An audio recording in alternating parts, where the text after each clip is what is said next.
রাজ্য সরকার যেখানে mid day মিলকে নিয়ে এত চিন্তা ভাবনা, ছোট ছোট বাচ্চা ছেলেমেয়েরা খাওয়ার দিক দিয়ে যেন অসুবিধে না হয় তার জন্য সব রকম প্রচেষ্টা করেছেন রাজ্যের মুখ্যমন্ত্রী মমতা বন্দ্যোপাধ্যায়।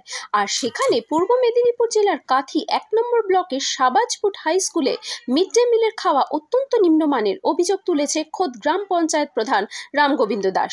তিনি জানিয়েছেন, এর আগেও এই স্কুলের হেডমাস্টার নন্দীশ নিয়োগী মিড ডে মিলের খাওয়াকে নিয়ে নানা রকম সমস্যা করেছিলেন। পরবর্তী আবার কি রকম হয় গ্রামবাসীরা মিলে আমার কাছে লিখিত অভিযোগ দিয়েছেন, সঙ্গে এসডিও থেকে বিডিও জায়গায় লিখিত অভিযোগ করেছেন। পরবর্তী হেডমাস্টারকেও গ্রামের মানুষরা জিজ্ঞাসা করলে তিনি সদ উত্তর দিতে পারেননি। এই ব্যাপারে সাংবাদিকদের কাছে কুলুপ এঁটেছেন হেডমাস্টার নন্দীশ নিয়োগী। তিনি কোন মন্তব্য করতে চাননি। পরবর্তী বৃহত্তর আন্দোলনের পথে নামতে চলেছে গ্রাম পঞ্চায়েতের সঙ্গে গ্রামবাসী বৃন্দ। পূর্ব মেদিনীপুর থেকে অংশুমানের রিপোর্ট। আপনারা দেখছেন নিউজ ভারত।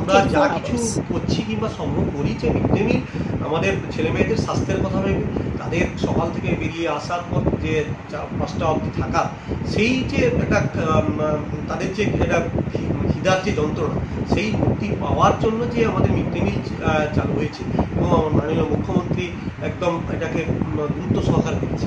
তা এই মিড ডে মিল আমার প্রাইমারি সমস্ত স্কুল আছে, এসএসকে আছে, তা হাই স্কুলগুলোতে স্বাভাবিক ইয়েতে বেশিরভাগ এসআই সাহেব কিংবা ওনারা বেশিরভাগ দেখভাল করেন। আমি কিন্তু প্রাইমারি কিংবা এসএসকেগুলোতে আমি যথারীতি আমি দেখি।